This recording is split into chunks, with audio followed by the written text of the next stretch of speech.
So in this video, let's talk about how I use my Kindle Paperwhite to read books and to retain them, and how do I gain knowledge from them, because I think it's not just important how to read books, but you should be gaining some knowledge from them as well. So this is my Kindle Paperwhite, and I've been owning this device for more than 3.5 years, and it has aged very well. One thing I love about this is that as I'm reading the books, whichever I'm reading, I am constantly highlighting whatever I want to remember in the future. For example, if I like this first paragraph, I just highlight this.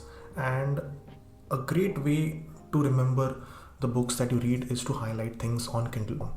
But that's something which everyone knows. I think I want to discuss how you can make this as a great reading experience for yourself. The second thing you need to do is to download or go to readwise.com. You can download the app or go to readwise.com. This is a free service which will take all the Kindle highlights which you have. So it has the connection with the Kindle highlights. It will take all of them and it will sync them on the website. It has all your highlights. So on a daily basis, you will receive an email from Readwise with 5 or 6 of your best or favorite highlights. So if let's say you have 100 highlights, you will receive 5 highlights every day.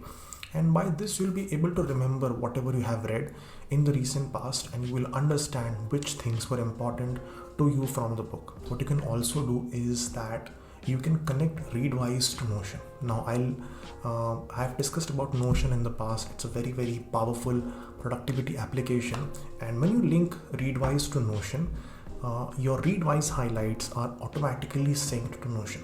So I'm highlighting something here, it's getting synced to Readwise, and then that instead is getting synced to Notion. So on Notion, I have this great collection of all the books I have read on Kindle, all the highlights I have, and I can just go to Notion anytime I want, and I can just access my highlights in a very simple manner. You can look at them in real time. So whenever you go to Notion, the highlights are synced in real time, and that's a great way to, I think, remember highlights, because Notion is an app which I open every day, so I will automatically read my highlights as well every day. So these are two things which you will definitely love, Readwise and Notion, and sync both of them, and you're going to get a very good tool to remember the books you have read over your lifetime. I hope you found this video useful, and that's all I had for this one. I'll see you guys next week. Thank you for watching.